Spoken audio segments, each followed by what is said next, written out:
Bonsoir et bienvenue à la première des Veillées Nadia. Les Veillées Nadia, c'est tout simplement des soirées spéciales où on va revoir tous ensemble l'intégrale de la série Nadia, le secret de l'eau bleue qu'on a diffusée sur No Life en 2013 et 2014.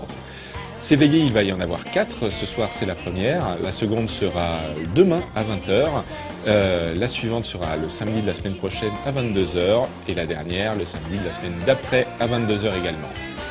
Tout au long de ces soirées, je serai avec vous, avec différents intervenants. Là, je suis avec Cyril et Manu. Bonsoir. Salut. Ça va ? Oui, ça va. Ouais, tranquille. Bon, alors, on va regarder donc l'intégrale des épisodes, le remaster HD en VO sous-titré, et on aura la chance et le bonheur de découvrir des bonus un petit peu exclusifs, puisqu'on a préparé des émissions, justement. Notamment, on va commencer ce soir avec l'interview de Monsieur Okada, qui était président du studio Gainax quand la série a été produite. Donc on va apprendre plein de choses sur la série. Voilà, de la bouche même du président. C'est pas n'importe quoi. Alors, on va commencer par les 2 premiers épisodes de Nadia, qui se passent où et quand ? En 1889. C'est très précis, pourquoi ? Parce qu'il y avait l'exposition universelle à Paris à ce moment-là. Donc c'est à Paris. Ça commence à Paris, en France. Donc quelque chose de très réaliste au début, même si ça toujours l'exposition universelle à l'époque, là c'était un peu farfelu avec des drôles d'avions qui essayent de voler, qui n'arrivent pas tout le temps, ce genre de trucs assez fun. Et voilà quoi. On a l'esprit pionnier, invention de l'époque. L'esprit exposition universelle, l'esprit Tour Eiffel. C'était vraiment très intéressant. Allez, on commence tout de suite avec les 2 premiers épisodes.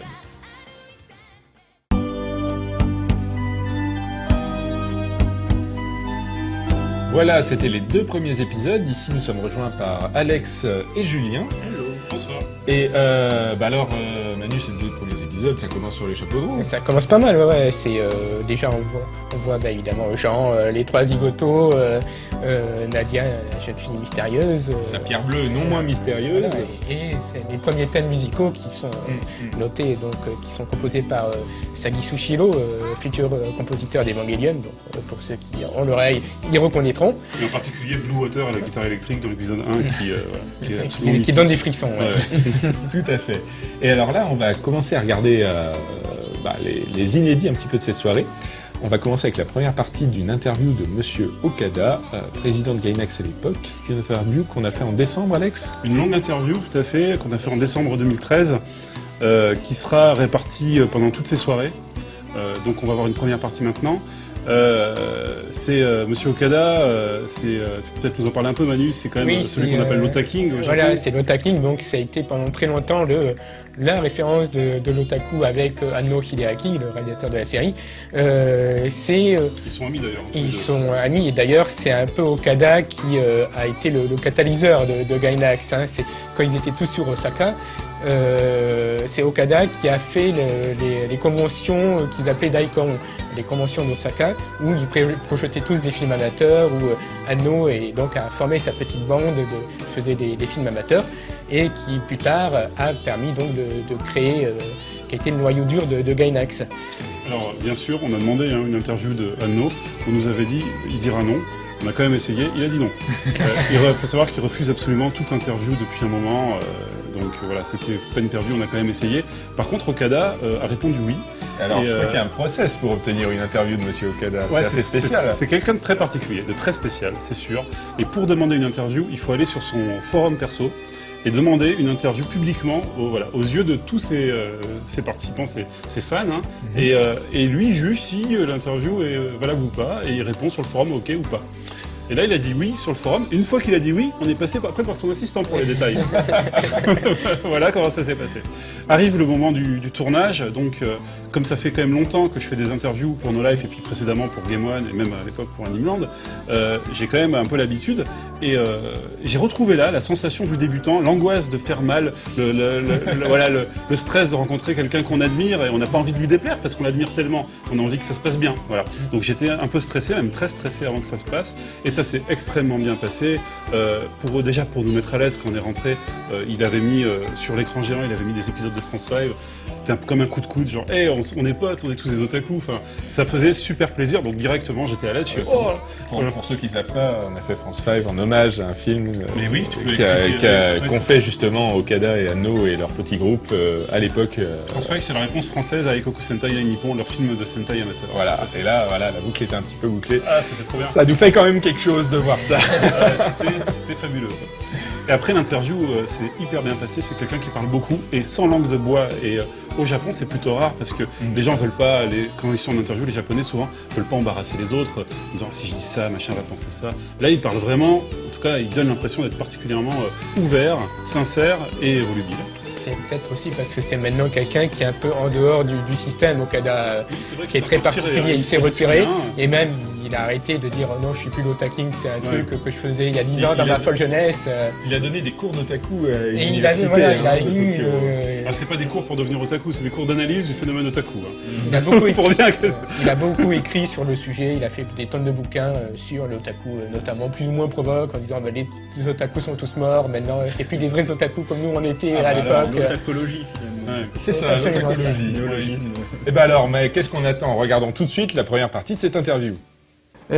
岡田敏夫と言います。もともとは、日本の大阪というところでですね、アマチュアのアニメーションを作ってました。で、その時に、大阪芸術大学にいた、庵野秀明君などと知り合って東京に来て、1985年にガイナックスというアニメスタジオを作りました。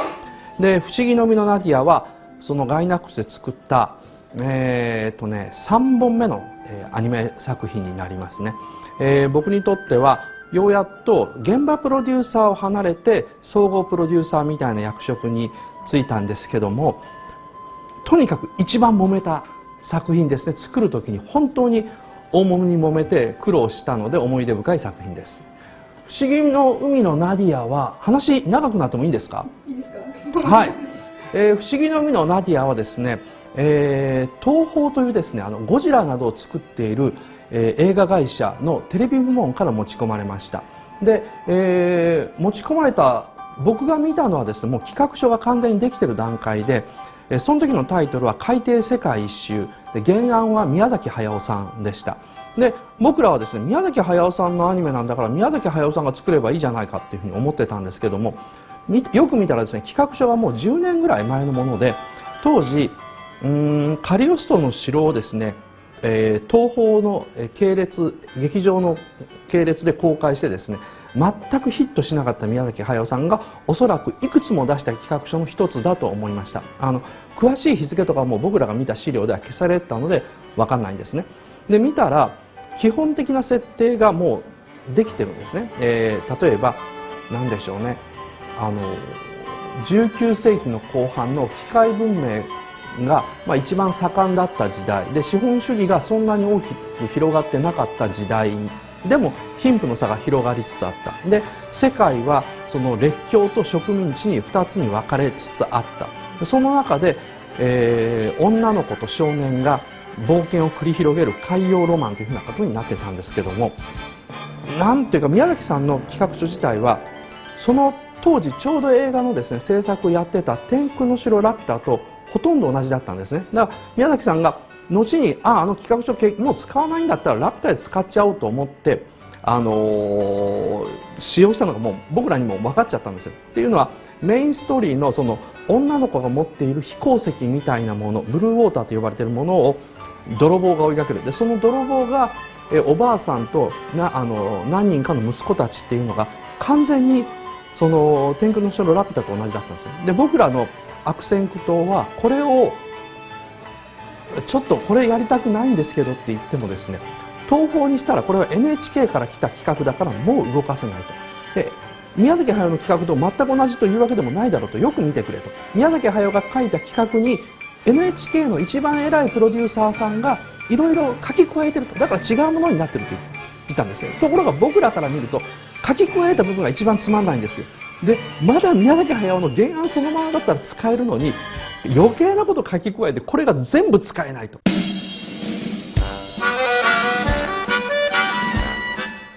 Ah bah dites donc, effectivement, il n'est pas langue de bois. Hein. anglais, qu'est-ce que c'est de quoi il parle?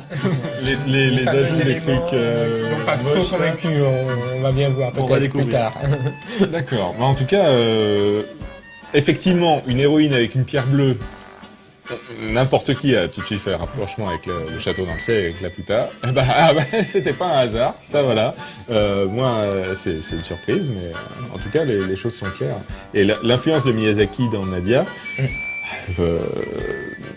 les choses sont claires là aussi, mais c'est fou en fait. Non Mais le truc, c'est que du coup, après, on peut refaire le lien, mais en fait, Miyazaki, c'est le Dai Senpai de Anno, quoi. C'est le grand aîné, la personne qui respecte le plus au monde.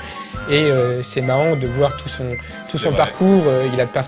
Anno a participé à Naoshika, et récemment, du coup, il a rendu l'appareil en faisant la voix principale du dernier film de Miyazaki, dans Le Vent se lève. Et d'autant plus que Anno et Miyazaki s'entendent très bien. C'est très bien. En fait, Miyazaki peut dire non, je suis pas un otak moi, mais bon, c'est son meilleur pote, Anno. Quoi, donc. Par contre, des histoires de vis d'avion et d'écrou.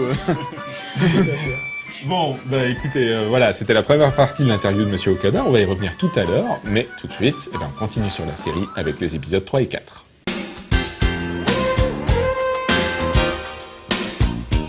Alors voilà, bon, il faut rappeler quand même que au générique de Nadia, la première chose qu'on voit, c'est d'après l'œuvre de Jules Verne.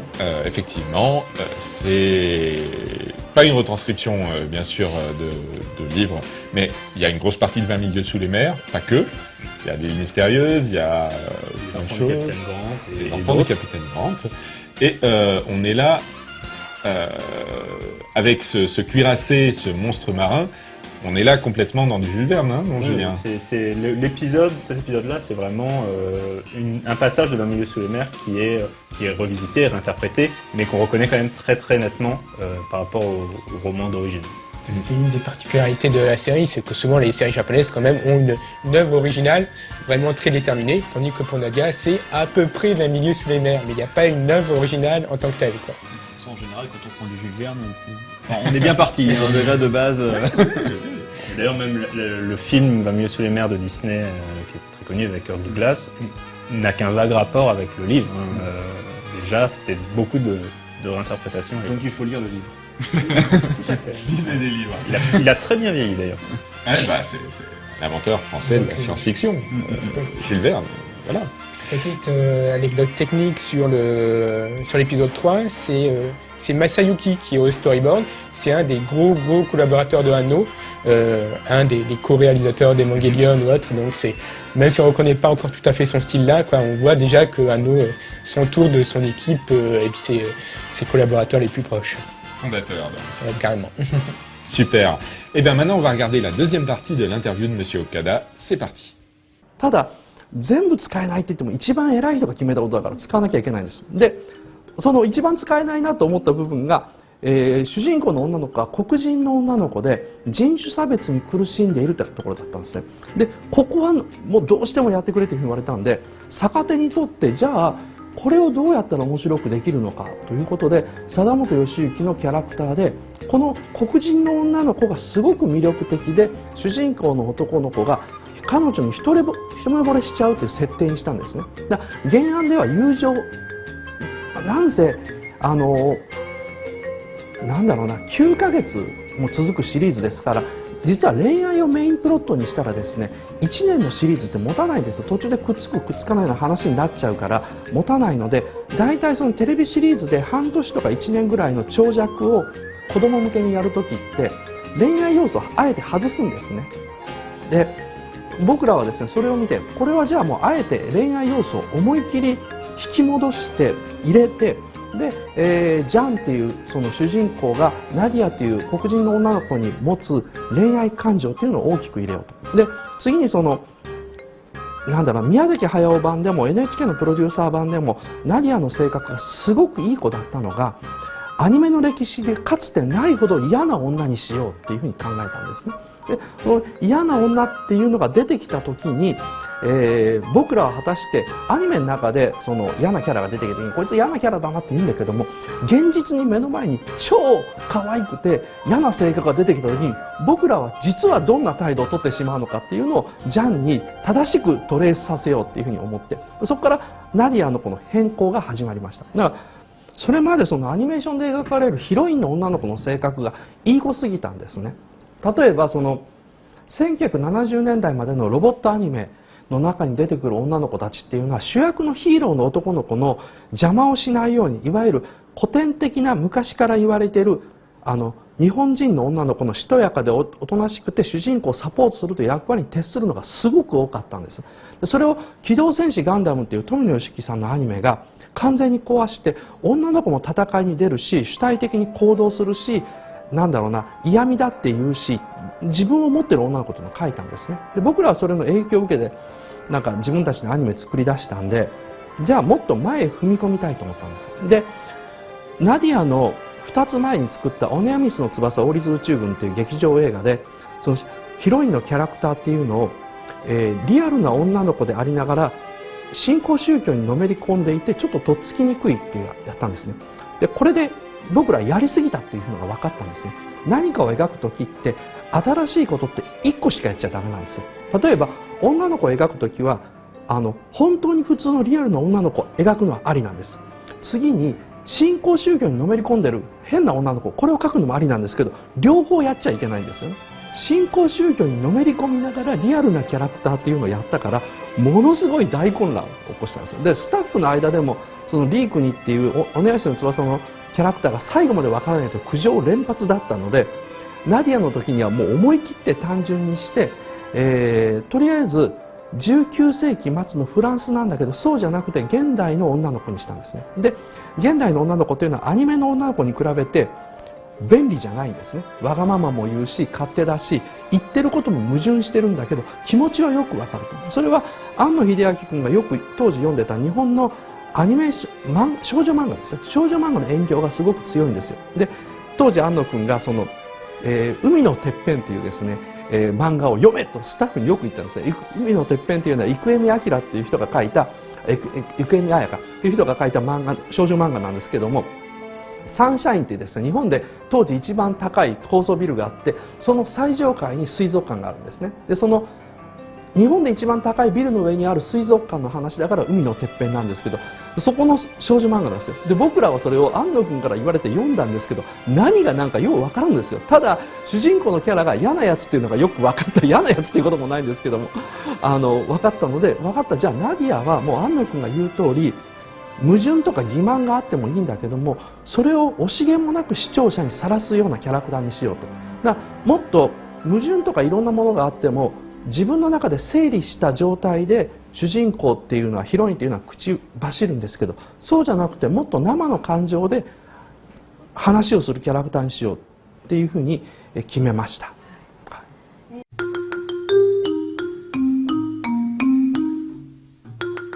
Alors effectivement, cette création de personnage féminin, l'héroïne de la série, ça a été vu à la première diffusion sur No Life, les spectateurs sur le forum le disaient, mais quelle peste Nadia.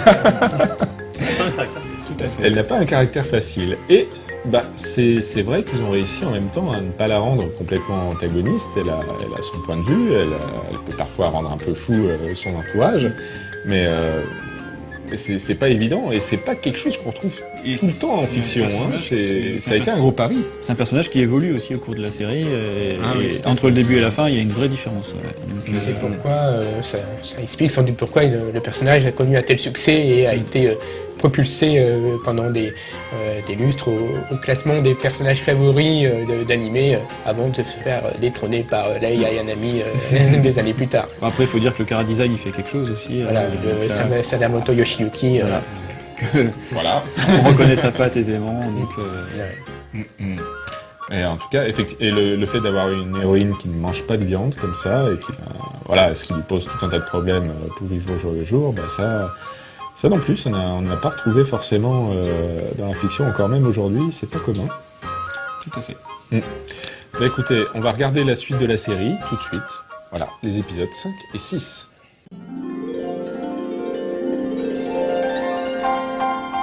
Alors, l'épisode 5, effectivement, la découverte de Marie, la petite fille, et des Et là, scènes... les choses sérieuses commencent. Ouais, des scènes On va très dire. sombres. La volonté, effectivement, d'expliquer la mort de ses parents à cette petite fille. C'était pas évident dans une série comme ça.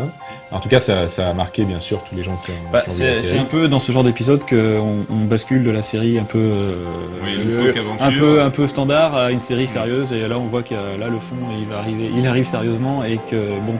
Et je trouve que le personnage de Jean, justement, c'est dans ce genre d'épisode où son côté très humaniste ressort, et ça lui donne aussi une profondeur qui, au début de la série, c'est un peu le jeune héros, le bricoleur, tout ça, mais c'est dans ces épisodes-là que vraiment son caractère s'affirme et qu'il devient un personnage beaucoup plus attachant, en tout cas, je trouve. Et on voit également dans l'épisode suivant, donc Gargoyle, un personnage très sympathique, donc un méchant pas du tout méchant. Non, voilà, donc effectivement. Voilà, mais qui a des objectifs et qui est pas méchant juste pour être méchant. Hein. Il est méchant business, c'est ça Il que est tu veux méchant, dire. il est méchant business, voilà. Il a une idée en tête et il a un plan. En tout cas, cette découverte-là de la tour de Babel, de tous ces appareils, moi, ça me fait penser un petit peu aux Cités d'Or, à la découverte, de toute l'installation Olmec, le petit frisson on sent qu'on bascule dans de la SF quand on découvre, ces installations. Il se passe des choses et on est en train de les découvrir.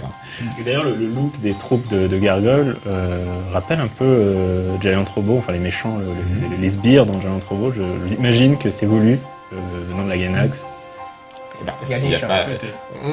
On va le revoir un peu plus tard dans l'éveillé, mais on sait qu'il y a des références à d'autres séries, donc bien sûr, c'est possiblement pas du tout fortuit.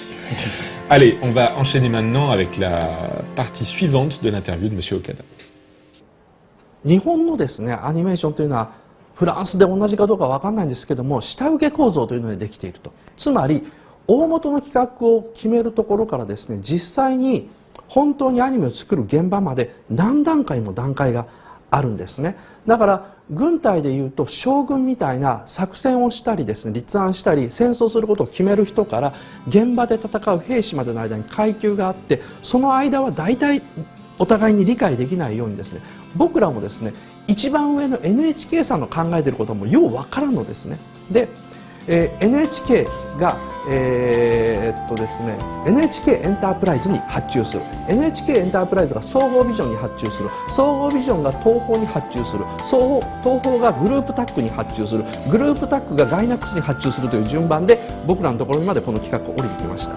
で僕らのところに降りてきた段階では監督の欄は、ベテランさんなんかもっとテレビシリーズなんだからガイナックスの手持ちの監督ではなくて、グループタッグが連れてくるようなテレビシリーズに慣れた監督でお願いできないかというようなことが書いてあったんですね。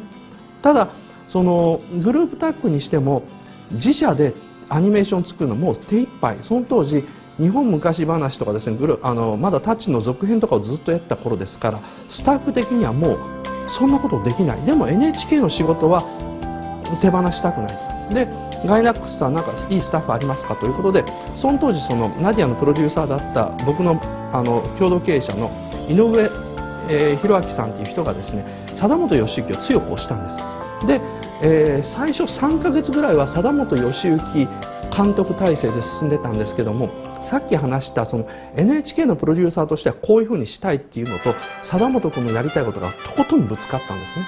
で貞本君はもう、できませんとしか言わなくなったとキャラクターデザインはやりますけども監督はできませんが困ってると安野君に相談したらですね、安野君も、だんだんこれは俺に風が向いてきたなっていうのが分かってきてで最初の方は、僕でもできるかもしれませんよとかですね、やってもいいですよみたいな話だったんですけども最後の方は僕が頭を下げて安野君これ監督やってくれないっていうふうにお願いして安野君が分かりましたじゃあ岡田さんこれ貸しにしますからねということで放送の6ヶ月ぐらい前ですねもう1年以上前から準備してたんですけど放送の6ヶ月ぐらい前に安野君に監督が切り替わりましたでこの段階でですねスケジュール的にはオンエアの6ヶ月前ですね。でそろそろ1話と2話の納品を済ませてなきゃいけないと。で NHK との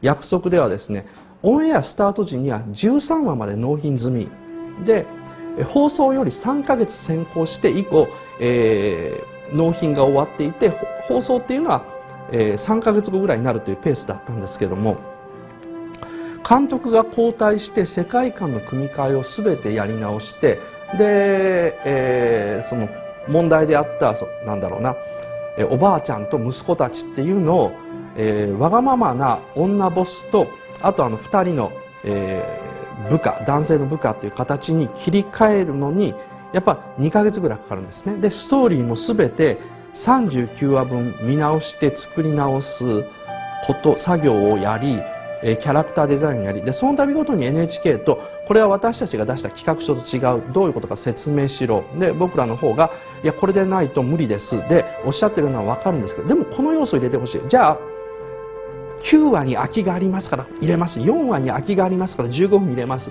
22話あたりにそれは必ず入れますと言って NHK のプロデューサーが必ず入れろと言ってことを39話の中にこうはめ込んでいくわけですね。でこの作業でやっぱり2ヶ月ぐらい丸々かかりました。で、監督が庵野秀明君になってるんで、監督するはずだった貞本義樹はそのままキャラクターデザインと作画監督というところにおりました。でただこれも大問題で、その貞本義行君はものすごく絵がうまくてペンが速いんですけども、アニメのなんだろうな経験としてはベテランじゃないんですね。でベテランの人っていうのは作画監督という仕事を割とできるんですよ。作画監督っていうのは上がってきたアニメを見て、これはまずいなと思った部分だけを直すんですね。だから普通のアニメーターが1日に3カットとか4カットアップさせます。でそれを作画監督のところに持ってくるわけですね。と原画描く人、アニメ描く人は20人ぐらいいるわけですから、原理的に言えば作画監督のところには1日に60カットとか70カット来るわけです。だからこの60カットか70カットのうち問題があるカットを直し修正して、で撮影の方へ回すのが作画監督の仕事なんですよ。でも貞本君はキャリアとしては長くないので、やっぱり自分の絵にしないと納得できないですね。が60カットから70カットあったら全て貞本君のところで積み上がって待ちの状態になってしまうという体制だったのでですね、監督の庵野君はテレビシリーズみたいな長いシリーズやるのが初めてで、作画監督の貞本義行君は、テレビシリーズでそういうなんだろうな、ある程度自分のやりたいことを切り捨ててスケジュールのために全体の調節をやるっていう作画監督の本来の仕事がやっぱどうしてもできないですね。で、アニメーターとかも、オネアミスの翼とトップを狙えっていう大変な作品2本やった後ですから、なんか新しいことやるんだったら手伝うよって言ってくれる気のいい人はもう二度とガイナックスの仕事はしないっていうふうに言われてしまった後なので、すごく苦労しました。だから予算もそんなにないし、あとなんだろうな、やる気のある人材っていうのもあらかた逃げた後なのですごく苦労しました。メカニック監督とかその辺はトップを狙いの時に組んだ班のままそのまま動かすことができたので、後のエヴァンゲリオンを作るスタッフたちが、トップを狙え、ナディア、エヴァンゲリオンというふうにずっと同じで流れているはずです。はい。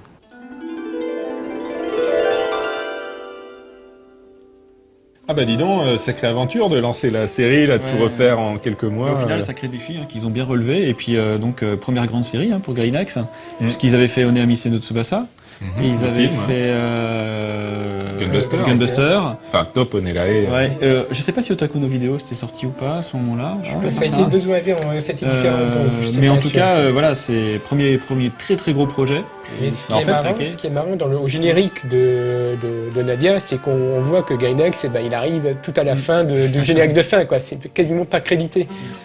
Mais en fait, là, je pense que ce qui s'est passé, ce qu'on voit, c'est un groupe de jeunes gens pleins de rêves et d'idéaux qui ne sait pas, qui s'engagent dans quelque chose d'impossible. Et ben, il y a des contraintes. Et ben, ils y vont. Ils y vont et ils n'ont pas peur parce qu'ils n'ont pas d'expérience, ils n'ont pas peur de ce qui va leur arriver. Et voilà, C'est vrai qu'au ça Japon, donne la série, quoi. enfin, partout, mais en particulier au Japon, au niveau de la hiérarchie, des process et tout ça, ils savent faire des choses assez complexes. Mais parfois, avoir un cadre et des contraintes, ça aide sur la créativité parce que ça fait fuser sur autre chose. Nous téléspectateurs, en fait, on a rarement conscience justement de tous ces niveaux que expliquait M. Okada, qui rentrent en jeu. Beaucoup de gens qui ont des envies et des avis sur ce qui est en train d'être fait. Voilà, donc soyons plus Et après, il faut avec que le la série. résultat soit cohérent. Allez, on regarde tout de suite les épisodes 7 et 8.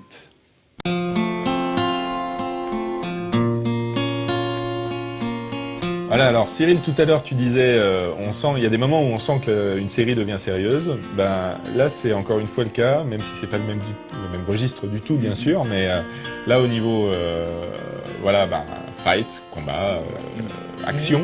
Nemo, Suspense. Nemo Suspense. sait faire de l'entrée dramatique. Tout Et puis presque une fin de saison là. À la fin. Un petit peu, oui, mais alors là, Julien, qu'est-ce qu'on peut dire de ce capitaine Nemo à ce moment de la série comparé à Jules Verne? Ah oui, il a rien à voir. Là, pour le coup, il a plus en commun avec Harlock, à la rigueur, ou plutôt le capitaine Yamato, capitaine Okita, Il est quand même indien, enfin, un petit peu. Bon. Il est quelque chose. Il est quelque chose. Il a une belle casquette et une belle moustache. Il a une casquette très, très macross. Aussi, oui, Hein, c'est vrai. on en parlait au niveau des références, donc Robotech, pour ceux qui n'ont pas suivi. Et voilà, c'est de l'apparition, c'est de la pierre bleue qu'on va essayer de sauvegarder dans tout ça. C'est donc ce méchant gargoyle, la première rencontre de Nadia et le gargoyle. Qu'est-ce que ça donne? Et puis, on va pas traîner, hein. On regarde tout de suite les épisodes 9 et 10 pour la fin de cette première veillée Nadia.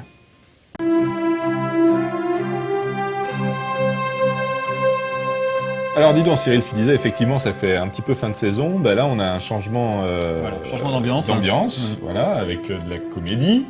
On a donc ces personnages grandissent et Samson et Hanson donc qui intègrent un petit peu les gentils en fait, et qui doivent faire leurs preuves. On s'en doutait un peu, vu qu'ils sont dans le générique de début, tout ça, au même niveau que Nadia, Jean et Marie. Et là, c'est officiel. Et donc, surprise, ils ne sont pas juste les ancêtres de la Team Rocket de Pokémon. Ils font vraiment partie du groupe de héros, ou d'anti-héros peut-être, mais en tout cas, ils sont là pour qu'ils fassent leurs preuves dans l'épisode qu'on vient de voir. dans un épisode Mais qui a un suspense de ouf. Pour en revenir au changement d'ambiance, c'est vrai que Nadia, c'est quand même une série qui est assez segmentée en fait. C'est des histoires. Il y a un arc global, mais après, il y a Là, on a eu la première partie avec l'île. Avec l'île, la tour de Babel, là on a une étape qui va être plutôt dans le Nautilus. Puis ça va être comme ça pendant toute la série. Donc on commence à se poser des questions sur l'identité de Nemo, de Nadia, ces pierres bleues là, alors qu'est-ce qui se passe? Les enjeux qui se mettent en place, Les enjeux qui se mettent en place. Donc cet épisode 10 avec un gros suspense sous-marin, super bien réalisé. C'est très très dur à faire, un suspense sous-marin, dans la claustrophobie, l'animation, les effets d'eau, sous-marin, de l'eau. Et dès qu'il y a du de méca, l'action. avec le Glatank en action, avec les trucs Là, qui c'est qui super, s'étendent, c'est génial. Et du coup, ça donne un rythme de folie aussi à l'épisode. Alors que c'est toujours super compliqué à rendre en mise en scène un suspense sous-marin. On a envie de dire, il y a même une grosse pression. Pas mal, pas mal. Eh bien, en tout cas, voilà, c'est la fin de cette première veillée Nadia. C'était le premier quart de la série, les épisodes 1 à 10. Eh bien, vous savez quoi? On se retrouve demain soir pour la suite, à partir de 20h sur No Life, avec les épisodes 11 à 20. À demain. À demain. Salut. À demain.